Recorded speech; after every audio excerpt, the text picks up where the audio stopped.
Every once in a while, I watch an anime episode that's so amazing and visually over the top that it leaves my jaw on the floor. This is one of those episodes.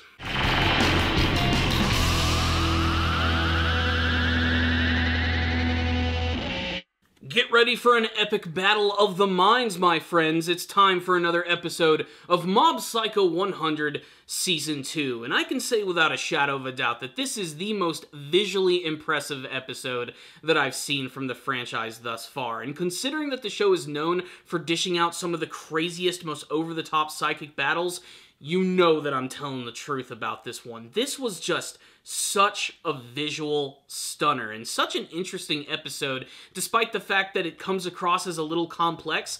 It's actually kind of simple. It's basically just a character study on what would have happened if Mob actually went down a completely different path, if he used his powers for evil. But if he still managed to rein them in, control them, and use them for good, he could potentially become a hero. It's something that he has to learn in this episode, and he certainly learns it the hard way.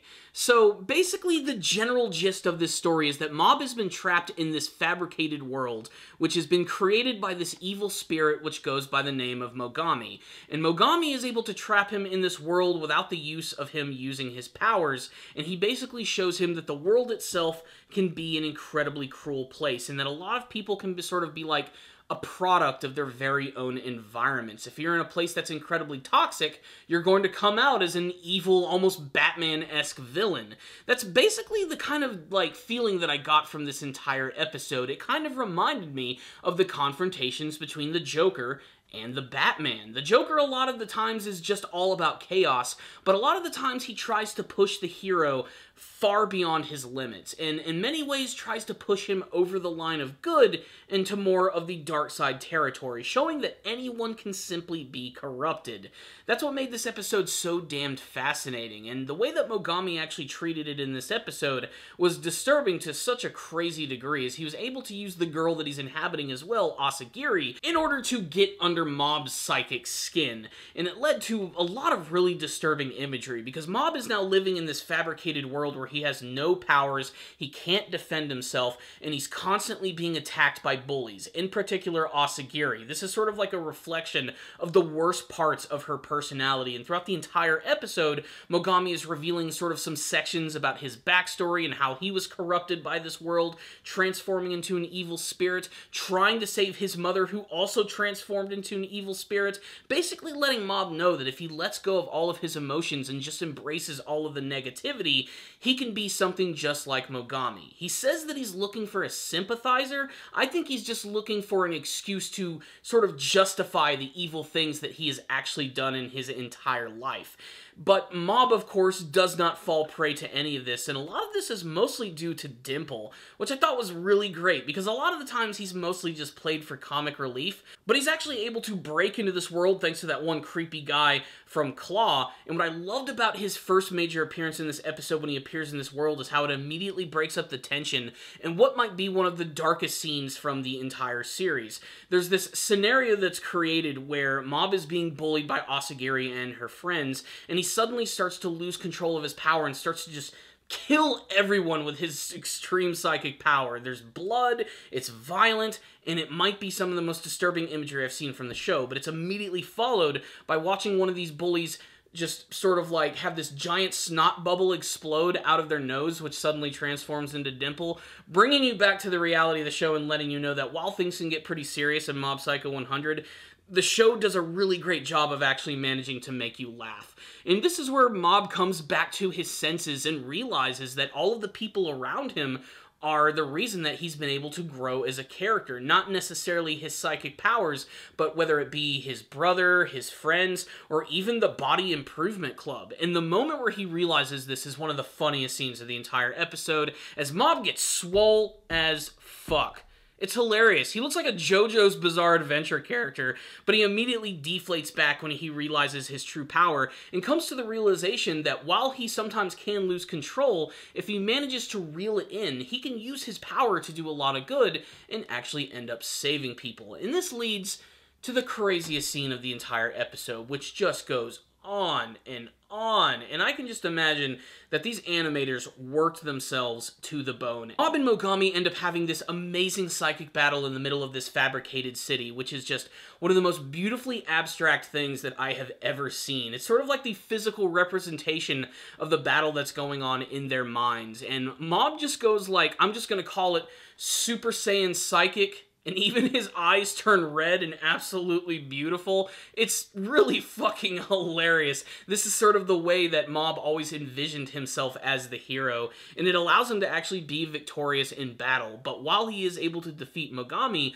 all of the evil spirits that he's consumed suddenly start to try and attack him and consume him as well. And it just leads to a scene of them just flying around the city, dodging all of these monsters, which are constantly contorting and changing their shape and size.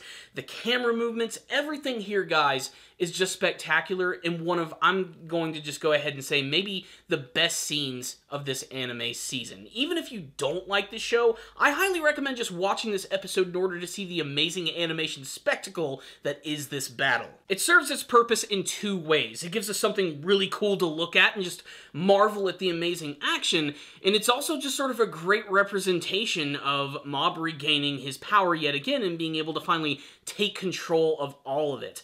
And it's done with so much gusto. Honestly, the second season is just already blowing the first one out of the water in terms of its characterization and some of the things that it's actually doing with its visuals.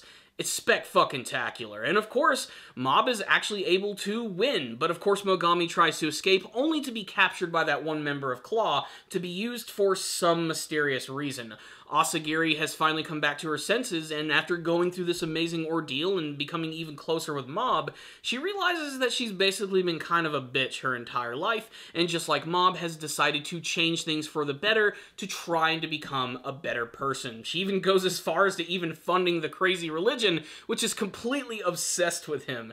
It's a great ending to this episode, and sort of like a turning point, I think, for the character of Mob. I think he's going to be significantly different from this point on, still probably always having the goofy deadpan expressions, but at least being a much more confident character from this point on. So what's the rundown on this episode of Mob Psycho 100? I don't have that much more to say outside of, wow, this was a great looking episode. It had kind of like a hand-drawn look to it, especially during like all of the big action scenes, and I'm not sure how it was actually done, but wow, it's just so different than anything else that I'm currently watching right now.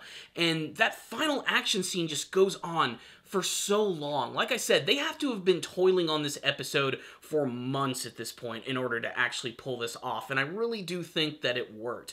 The series always manages to one-up itself in terms of what it does with its giant battles. I mean, this could be really standard stuff. This could be just a bunch of dudes standing with their hands out and trying to hit each other with, like, weird concussive blasts or something, but no, the entire episode is highlighted with some amazing art direction, especially the way that they actually designed the evil spirits, which are these, like, weird, disembodied red figures, which are able to move and stretch their bodies as they swerve around buildings, trying to crush everything in their path and trying to catch Mob, while he just effortlessly runs around, flying around the city, blasting things with his power. There's a great scene where him and Mogami get really close to one another, and the camera just sweeps around them in a super fast motion, and it's one of the coolest looking things that I've actually seen from this series. I cannot praise the animation of this episode enough, but what I especially loved about this episode is that, again, it just highlighted that it's the people in Mob's life which have completely changed the way he is now, and how they've actually affected his actual personality.